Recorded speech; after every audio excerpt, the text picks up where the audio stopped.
Nafarroak enplegu errekor berria ezarri du. 316.137 personek lan egin baitute eta 2008 lehen aldiz langabetuen kopuruak 29.000-tik behera egin du. Ikastegi bati bizia ematea edo tximeleten oasi bat sortzea turismoak Nafarroan sortutako karbono aztarna iraultzeko esperientziak esnaola kontseilariak Nafarro aztarna positiboa programaren topaketa batean parte hartu du. Nafarroko museoaren udako umentzako tailer berriak Mertxe Sueskun eta Maite Leiunen lanetan oinarrituko dira. Landagarapenak 10 milioi eurorekin finantzatuko ditu nekazaritza ustiat egiteko inbertsioak. Diru laguntza bide telematikoz eskatu izango da abuztuaren 1 arte. Maiatzan batez besteko balioak gainditu dira prezipitazioetan eta temperaturetan.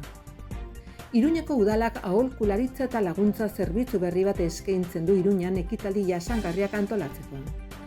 Larunbatean eginen dute beran Ibarrengo igoeraren 9. edizioa.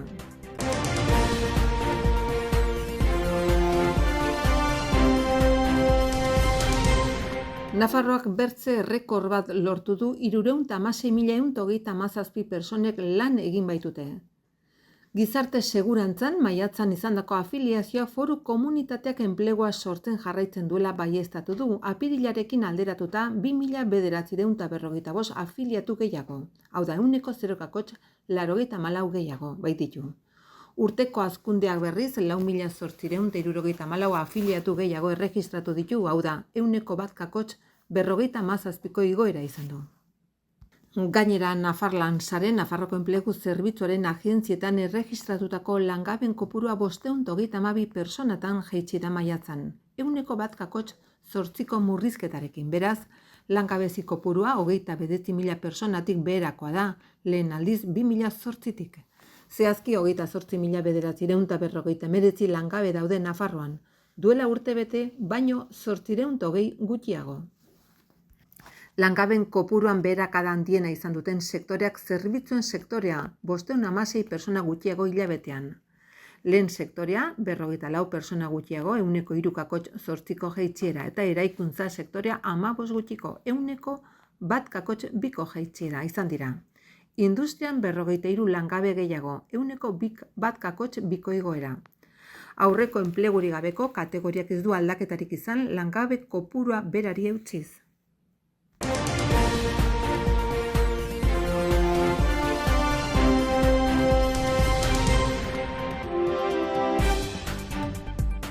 Turismo sektoreko profesionalek eta Nafarroko gobernuko eta toki entitateetako teknikariek Nafarroa aztarna positiboa topaketan parte hartu dute. Turismo zuzendaritza nagusiak sustatu du ekimen hori, eremu hortako eragilekin lankidetzan, turistek beren bidaiaren karbono aztarna iraultzeko esperientzi paregabeetan parte har dezaten bultzatzeko. Proiektu honen gakoa da Nafarroan ostatu hartzen duten personei beren bidaiak sortzen duen karbono aztarna iraultzeko prozesu bat eskaintzea, lurraldean beste aztarna bat positiboa utziz. Anfitrioi adina esperientzia dago, tximeleten oasi bat sortzeko, antzinako bidezidorrak berreskuratzekoa, harrizko elementuak eraikitzekoa, baztango basoetako biodibertsitatea babesteko edo landa bizitzan murgiltzeko. Proiektuaren lehen edizioan planteatutako 15 esperientziak Nafarroko mapa geografiko osoan zehar banatzen dira, bizimodu ezberdinak ezagutzeko aukera emanez. Esperientzia horietan guztietan bisitariaren eta anfitrioiaren arteko lotura bilatzen da, bai eta biena ere bisitatzen duten herriekin eta ingurunearekin.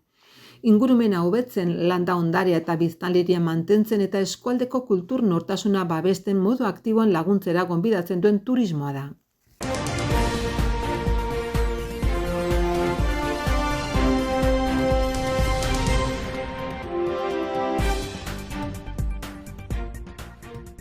Datorren larunbatean ekainak 7 irekiko da Nafarroko museoak uda honetan eskaintzen dituen aurrentzako tailerretan parte hartzeko izena emateko epea. Uztaila eta abuztuan zehar ikusgai egongo diren erakusketa proposamenen aniztasuna aprobetxatuz.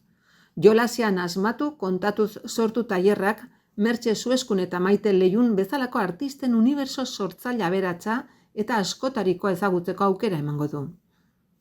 Tailerrak 6 urtetik gorako haurrentza dira eta uztailean eta abuztuan egingo dira. Zehazki 2 tailer programatu dira, bakoitza 12 ordukoa eta txanda bakoitzeko 18 adingabe egongo dira. Asteartetik Ostiralera goizeko 10tik eguerdiko ordu batetara. Lehenbiziko uztailaren 15tik 18 bitartean izango da eta bigarrena abuztuaren 5tik 8 bitartean. Tea teilatuan izango da hoiek emateko arduraduna. Tailer bakoitza osatzen duten 4 saioetan zehar proposamen sortzaile ezberdinak egingo dira. Beti ere Nafarroko Museoan gaur egun dauden erakusketak erreferentziatzat hartuta. Tea en la azotea ekimenak 4 jarduera proposatzen ditu. Alde batetik aterpe bat ehunduz zueskungo kutxa eta forma bizigarretan inspiratzen da eta aurrek egitura geometriko bigunak eraikiko dituzte. Babeslekuak, kabiak edo kutxa bizigarriak. Material malgu eta elkar lortzeko modukoekin eraikuntza eta aterpe bat garatuz. Tailerren gidaria gainera 100 esperimentua jarduera bat proposatuko du, hala nola 100 pieza esperimental txikiak sortzea, kartoizko edo sarezko egituren gainean egunduz. Kontua ez da teknikaz jostea, baizik eta tramatzeko, lotzeko edo askatzeko keinuan miatzea. Halaber, materia orekan izeneko eskultur saiakera jolasarekin esperimentatuko du non oreka fisiko eta bisuala arakatzen den. Elementu metatu eseki eta mihiztatu behar dira, forma ezegonkor baina harmonikoak lortzeko. Jarduerako 20 euroko kosto izango du eta 5 euroko deskontu bereixe egingo zaie parte hartzen duten anai-arrebei.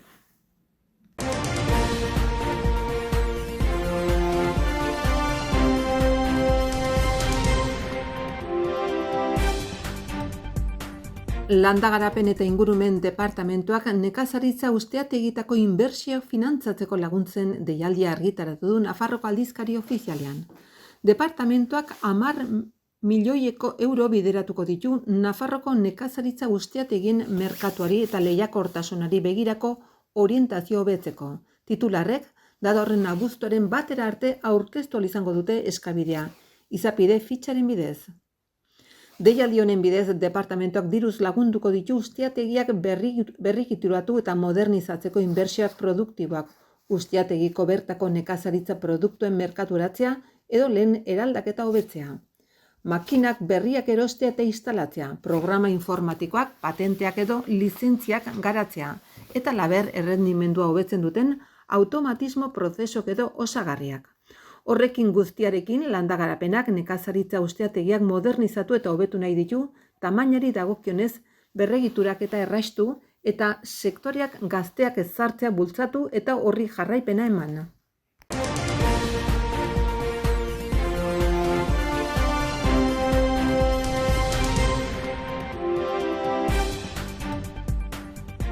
Maiatza hilabetea beroa eta hezea izan da gehien bat eta prezipitazioen batez besteko balioak gainditu ditu Nafarro osoan. Kantauri isurialdean eta Lizarraldeko estazio gehienetan izan ezik.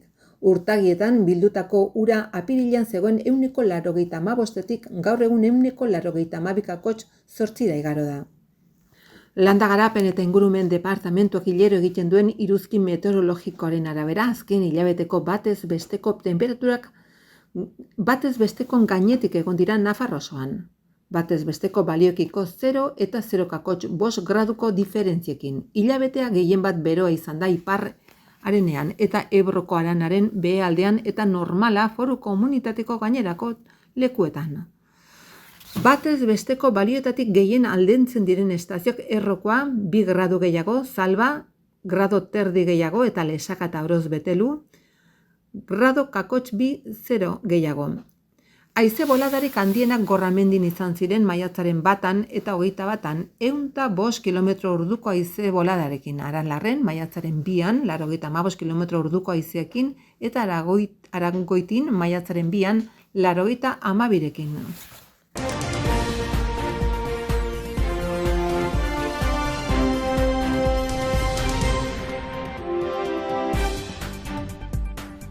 Jasangarritasunerako bide hori bultzatu eta laguntzeko Iruñeko udalak gida bat prestatu du ekitaldiak sustatzen dituzten pertsonei laguntzeko. Profesionalak zein amateurrak izan. Helburua tresna eta gomendio praktikoak eskaintzean da, garapen iraunkorrekiko askotariko testuinguru eta konpromiso mailetara aplikatu eta egokitu ahal izateko.